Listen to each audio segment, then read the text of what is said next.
Welcome to Sips with Scrubs, a nurse podcast where we talk about the good, the bad, and the ugly as it relates to nursing. I'm your host, Nurse Lainey, and welcome for all of my new listeners. And for those who are returning, welcome back.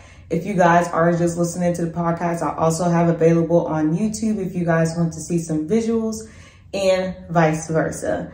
So today I am sipping on Andre, or however you pronounce it.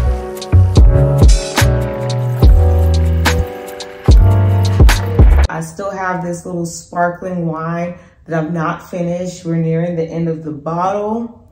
So we'll see how much we'll get through today's episode. Wherever you are right now, pour you up a drink, or if you're at work or something like that, pour you some coffee, tea, some water, and sip along with me throughout today's episode.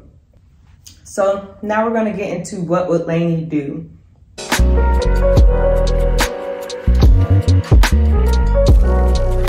Needing some advice. I have been a nurse for 2 years.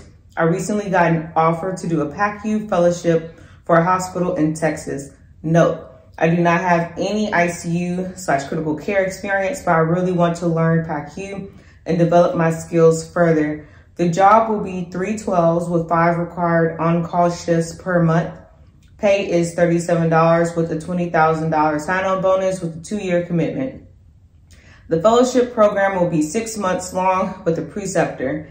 My question is, should I take the position? Will the 2-year commitment hurt me? Should I wait for something better? Currently making around the same pay at my current job doing pre-op.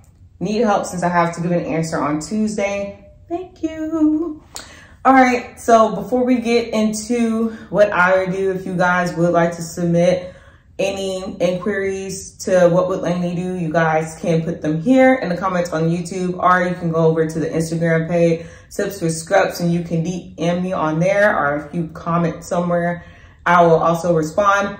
As I've said in previous episodes, it might not be right away on the actual episode. I'll respond timely when you DM me or whatever you decide to, however you decide to contact me. I'll respond in that moment, but as far as like on an episode, it probably won't come out until a little bit later because I do bulk record. Just for you guys to know, but your answer will be answered on what I would do. Just letting you know. So in regards to this, it's like a lot of questions in one. So it's asking, should I take the position? Will the 2-year commitment hurt me? Should you wait for something better? So to me, this nurse is saying that they've been wanting to do this type of job. So I don't understand really the concept of should I wait for something better? Because what's better if this is something that you've been wanting to do, in my opinion, and you want to develop, she says she really wants to learn PACU and develop her skills further. So I don't know what better, maybe a better offer. Maybe that's what they're referring to. So, but with this time frame, you don't really have a lot of time to wait for something better because either you're going to accept the job or decline it. So as far as waiting for something better, I guess not, unless you like fish around and you hear from more PACU nurses or other people who've done fellowship programs where they're like, okay, we didn't have like a 2-year commitment, we had a 1-year commitment or something like that. Something that's like shorter in regards to that, or if it's like a more pay, like a pay increase, I could see you waiting for something better then. So I definitely, in regards to that question, first would ask around to different people, which is what she's doing here, and just see like how other people's experiences are and what was their pay rate and commitment and things of that nature. And then I would be able to take it into consideration. Now, if the hourly rate is increased, I mean, you're getting the $20,000 sign-on bonus. So then you would have to do a little calculation there. And then, so the only benefit would be like if it's more with that included, or if there's like a less of a time commitment, I could see that being a thing as well. So from what I've heard from some other people's like programs like that, like I did a residency program when I was becoming an RN, like when I was a graduate nurse, and then now I'm a registered nurse to be in the hospital. I did a residency program and that was 2 years, and some people did break their contract, and ours was, the money was given out over time on one of my stuff. Got a lot going on. We're gonna get into it. So once you got all the money or whatever, if you broke the contract, you were supposed to pay it back.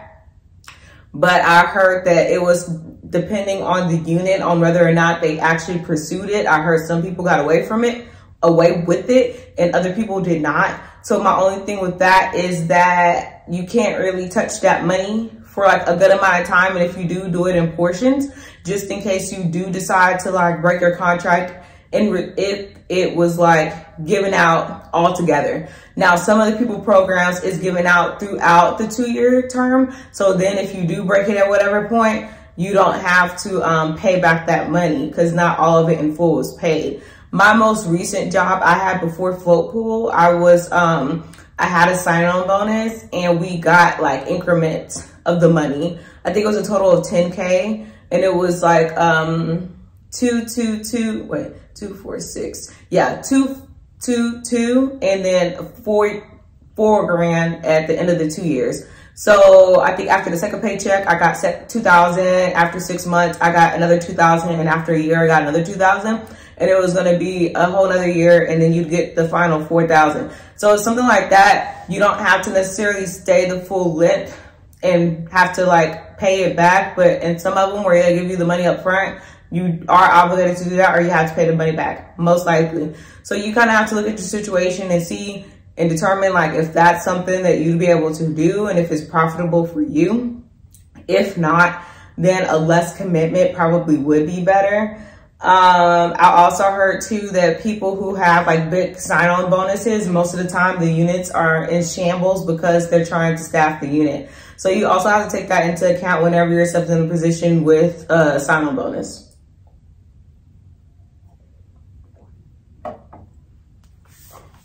So just something to keep in mind. So that's like the last part of the question. So I guess the first part of the question, should I take the position, really depends on that.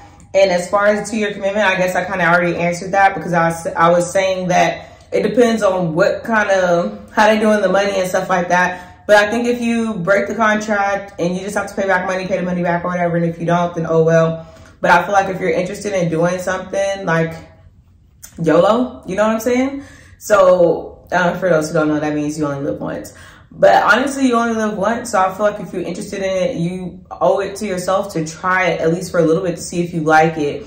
I did a recent episode with Kelsey. I don't know if it already premiered or not, but if it hasn't, it'll come out. And we're talking about like leaving jobs and knowing when a job is best for you and stuff like that. And I think that for the most part, unless it's like a hindrance to somebody's lifestyle, and I mean, even with that, if you have a husband or a wife, you have to talk it out with them, see if that's best for your family and whatnot. And then if you're just single, then I mean, you just have to kind of think like outside of yourself, like you have to kind of project into the future and see if it would actually be detrimental to take a leap, or if it would just be like so-so. If it didn't, even if it's a slightly detrimental, I do feel like sometimes you just need to do stuff that you're interested in doing, because once again, YOLO. And I said slightly detrimental. I would never put myself in a position where it's like, okay, I can't pay my bills or anything like that. But I feel like if there's like something that you've been wanting to do, I feel like you owe it to yourself, because you'll never know what you like and don't like until you try something. And I just feel like, why not try everything you can? Because I mean, once you're gone, you're gone. You know what I'm saying? And I have had a lot of patients that I've taken care of in their older age have like a lot of regrets in their life. And I know that I don't want that to be me. Like, oh, I should have went here, or I could have went here when I had my health and when I was financially capable of doing so, rather than putting it off until now. I might be able to go on one end, but on the other end, my health won't allow me, or something of the sort. So I think that you guys should take a chance totally if you can, as long as it makes sense. Don't make reckless decisions. Think it out. Meditate on it, pray on it, and see like if this is something you really should be doing, or if it's like a temporary feeling. Like, how, you know the saying, don't ever make permanent decisions based off of temporary feelings. So that you need to think about it for a while, because that it might come and go, and then you out there and you like, you know what, I don't want to do this. So definitely research, get your information first before you start trying to do stuff, and then determine, does this make sense for me? Is this something I really can do? Is this something I'm really interested in? Or is this just what people talking about right now? So Now we're going to get into our topic for today's episode.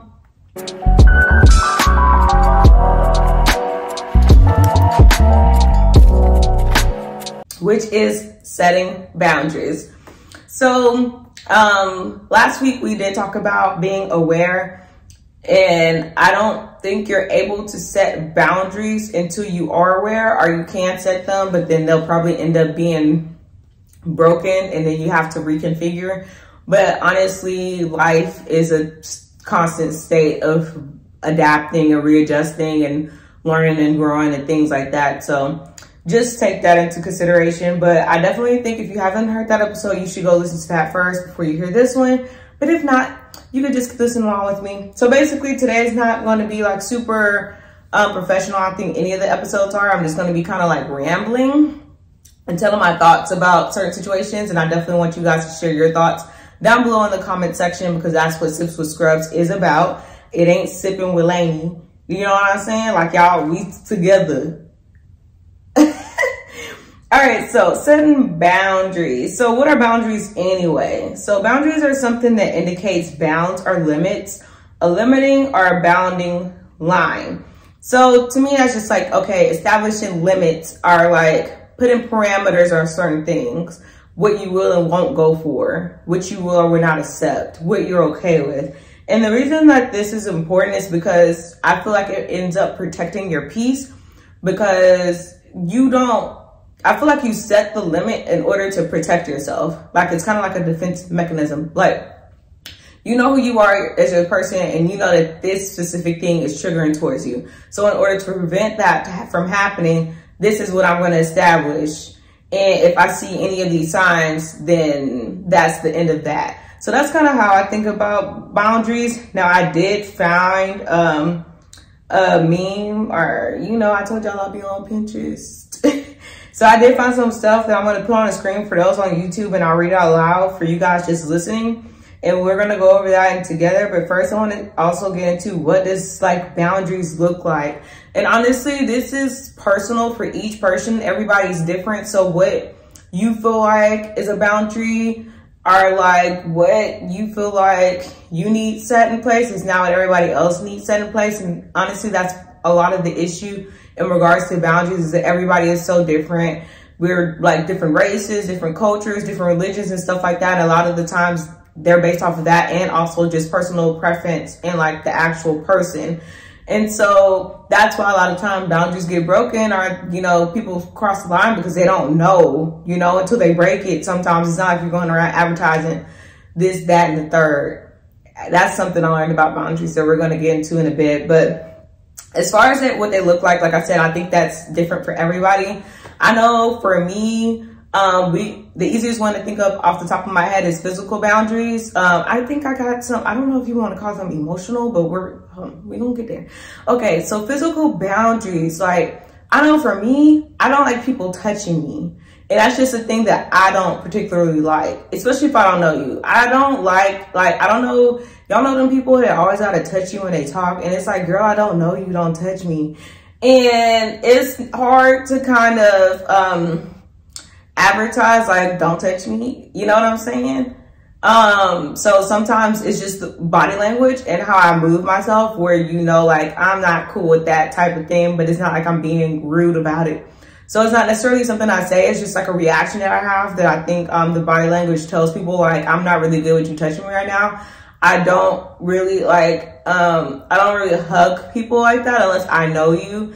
It's more of like a handshake, or hey, how you doing? Like a little pat, but not like an actual hug. And then, I mean, you can, boundaries are easy to think of too, because like I'm in a marriage. So I know, like, if I'm talking to someone, if I feel like the conversation is going a certain way, it's like, okay, like, this is the end of the conversation because you don't know how to act. And that's just that, you know, you could kind of feel people. Sometimes you just think people are being nice, but then when you start to see like, like, okay, you DM me like a little bit too much and at inappropriate hours, like, let me not respond. Cause that's how you have to do sometimes. And then like, that's a boundary. Like, I know that I don't want to give people the wrong impression and things of that nature. So, cause to me, I'm like, I'm nice. I talk to everybody, whatever. and I might communicate with you back and forth. But once I start seeing it go from some platonic surface level conversation, it's like, okay, like we're not talking no more. And that's not something I tell the person. I don't be like, I'm not talking to you no more. I just stop doing it. So while I'm already kind of bringing that up, how I don't tell the other person, I had to learn that because I experienced something like a previous year where one of my friends crossed a boundary with me that I didn't particularly like, in the way she responded to something she thought I did and I didn't. And I wanted to tell her, like, if you say this to me one more time, like, we ain't gonna be cool no more. And I just need you to know that. And I feel like sometimes you can say stuff like that, but I don't think everything has to be said necessarily.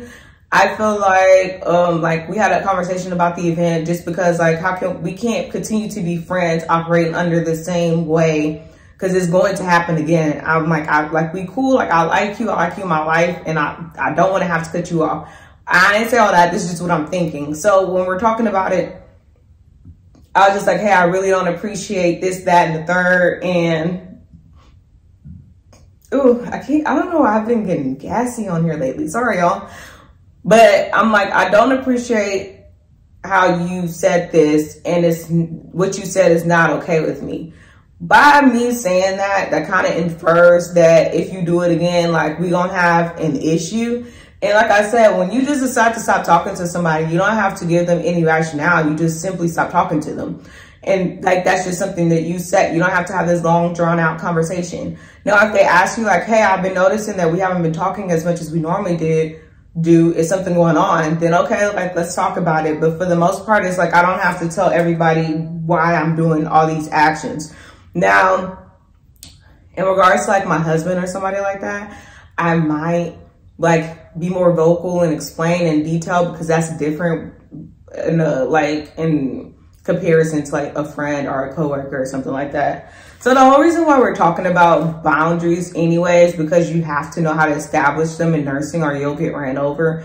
And like I said, a lot of this stuff is not something that you necessarily have to verbalize. You just know that within you, like, you are not going to tolerate this. Another one of my boundaries is like people calling me outside my name. Like, I am none of the things. I'm not your B word. Like, I'm none of the nothing. If it ain't my name, like, I don't know who you're talking to, period. Like, me and my friends, we don't do that. We don't call each other B's and all this other stuff. Like, some people do it and they go okay with that, and that's fine. Like I said, everybody's different. But for me, don't talk to me like that. Don't be cussing out like that, like, at me. Do not cuss at me. You know what I'm saying? Stuff like that. Like, I'm not okay with those sorts of things. So, like I said, everybody's different. Some people cool with that and some people not. But that's not something like I actually have to say. It's just a matter of how I carry myself, and how I communicate with you kind of reflects how you communicate with me. And if somebody did said like, oh, what up, B, or whatever, I'd be like, who you talking to? Like I told y'all before, with some stuff, I do say some stuff kind of jokingly, so it's not as offensive when I can do that. Because sometimes I just be like, who is you talking? I know you're not talking to me like that. Y'all know how we do. So sometimes it looks like that. But I was saying all that because in nursing, it's crucial to create boundaries, because people will push to get you to do what they want, and then you can burn yourself out that way. It's basically, to put it simply, because you're doing everything for everybody else and not taking any time for you and like analyzing what's going on with you. You kind of running around like a chicken with its head cut off, essentially, if it gets to that point. So an example of that in nursing would be like somebody always asking you for help and you saying yes all the time. Like, you're not obligated to help your coworkers. Is it nice that you do that? Yeah. But do you have to? No. Like, if you're busy and you're in the middle of something and it's gonna overextend you to do whatever they're asking you to do, just be like, hey, I'm busy right now, I'm not able to do that, can you ask somebody else? Simple. And honestly, you don't really have to say all that. You can just say, I'm not available right now, and then, or you could just say no. No is a full sentence. Another way I can look is like a doctor might be pressuring you to do orders right away. That this is something that comes with experience, that you know is not important, or you know the results are not going to be back for a while. So this little 30 minutes I'm gonna wait, All right, a little 10 minutes, I'm gonna wait to sit down to rest my feet because I've been running around this entire shift is not gonna make a difference in your lab result. Unless it's something critical, like a hemoglobin is low or your troponin is high or something that's like that. Now, if they're just trying to trend the white blood cell count, like, okay, sis, like you can wait 10 minutes for me to go back in that room or whatever. So you don't have to like rush and do stuff all the time, but that's not something you're gonna tell the doctor. You're not gonna be like, hey, I'm gonna go sit down for a little bit because I'm tired. And then when I get a chance, I'm gonna do last. You're just gonna say, okay, I'll do that as soon as I can. What is as soon as I can? As soon as I can. Now, how long that be? That's up to me. That I'm the one that determines that. If you didn't put it in as stat, then it's not. If you wanted it done stat, then that's the order you should have placed. So that's a couple of my boundaries that I have in place, like in regards to like work and stuff like that. And another one, this is not necessarily a boundary, but like people knew at my job because that particular job that I'm referring to, I also had a second job. So they knew not to ask me like for overtime. Like they knew I was going to say no. Sometimes they still would, like very rarely, just on the off chance. And I'd be like, no.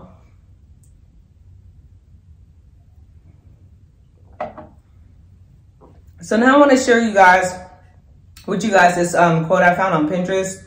I don't know if you call it a quote, but whatever. I'm going to put it on the screen for you guys on YouTube. So it says, what do boundaries feel like? And sometimes people do have problems with setting boundaries because it seems negative. But like I said, it's really for your own self-protection. So we're going to get into like, what do they feel like? It is not my job to fix others. That's deep already. Like I said, I used to be the one at work. I said this on a previous episode. I see somebody running around, or I see some other two people trying to figure out a problem, and here I am interjecting myself where I don't need to be interjected. Did I make them figure out the problem sooner? Sure. But did they ask me? No. Like a lot of the times I was interjecting myself in other people's situations just because I knew the answer. I knew I like, it's like they taking too long to do it, so I'll just do it type of thing. And also,